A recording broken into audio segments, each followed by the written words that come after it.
Welcome to Athletes Lives Network exclusive interviews. Today our guest is Hammond Morton High School Athletic Director and Head Football Coach Roydon Richards.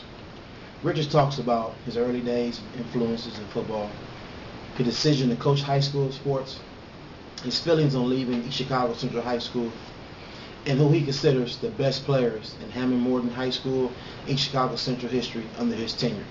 Join us now for the exclusive interview with Coach Richards. Thank you. This is Athlete Lives Network. Today we have a special guest, Coach Roydon Richards, Athletic Director and Head Coach of Morton High School Football. How you doing, Coach? Hey, Carl. It's great to see you, and it's good to get back to catch up some old times. Thank you, Coach. What we want to do is, get a little history on you as a person, childhood, football player, your coaching experience, and what's going on now. All right. Absolutely. So just go ahead and start off and just let us know, where are you from and some of your early influences in sports. Well, this. I grew up in the south suburbs of Chicago, Park Forest, Illinois, and my dad, obviously the biggest influence on my brother and I. He was a high school football coach at TF North, so we grew up Bears fans, such as yourself, even though I kind of migrated to the Vikings. But just football was in our family. We grew up playing it as little kids and watching my dad's games, and it just really got into our blood. So we played high school football at Rich South High School in Illinois, Richland Park, Illinois. And then I went on to play college football at Northeast Missouri State University, which is now Truman State, and it's in Kirksville, Missouri. That's a Division II university. When I got done playing there, I stayed on and coached 2 years there. I finished up my degree, coached linebackers, and then very fortunate to have the opportunity to go out to University of Akron and with Jerry Faust, who was the head coach, and learn under that staff. I was the assistant offensive line coach there for 2 years. Got my master's degree, continued my education, and learned a tremendous amount of football, and that really kind of set me up to come back to the region and coach some high school football. Okay. So why did you decide to leave Akron, Ohio, and go to the high school ranks? I kind of always thought I wanted to do what my dad did, and coaching college was fantastic, but I really did it for more the experience and the knowledge rather than to pursue that as a career. A lot of guys go into that and they just want to jump around and land and network and build their future there. And I was really doing it kind of for the experience of it and to steal as much football information and knowledge that I could get from those college coaches.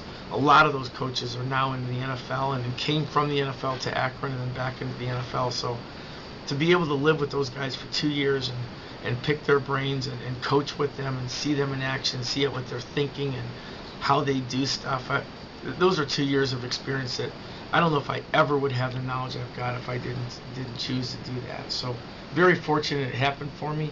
Fortunate that I made that decision, and really can't thank those guys enough for letting me be a part of that for 2 years.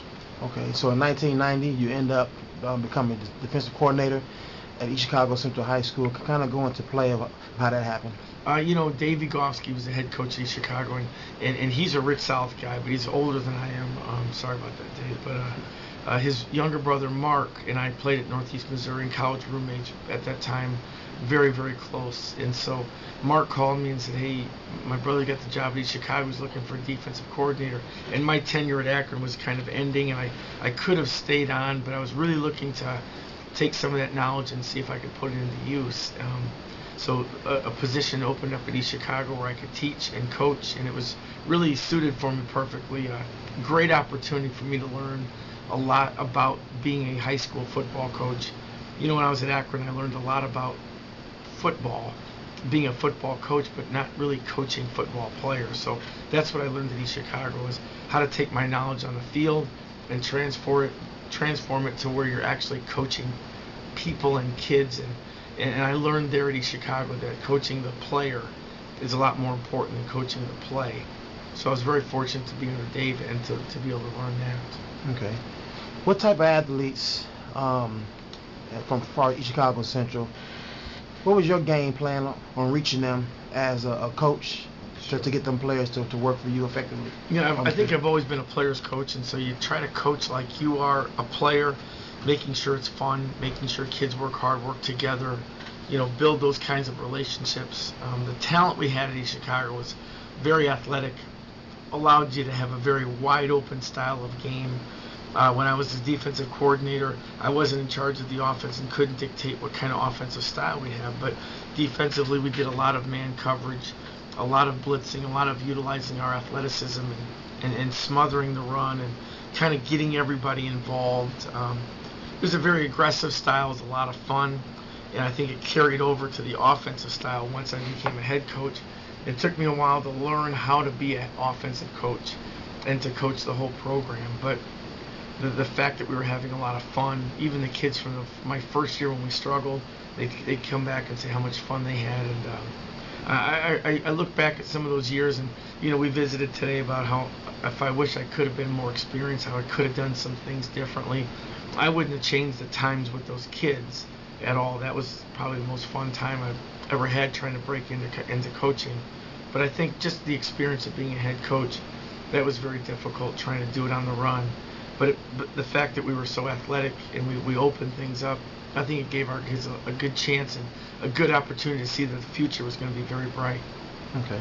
So your first year as head coach, you go 1-8. Right. Chicago Central. Kind of go into the play of your mind state for the next year as a coach. What you wanted to improve on? Sure. I think as a coach, you always think about today, especially when you're young and you're new. You're thinking about today, and you don't really realize you're laying a good groundwork for tomorrow and the next day.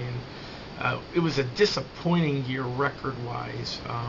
East Chicago had always had good tradition and history, and I certainly didn't want to ruin that by putting in a new system that would make us struggle at least for a year.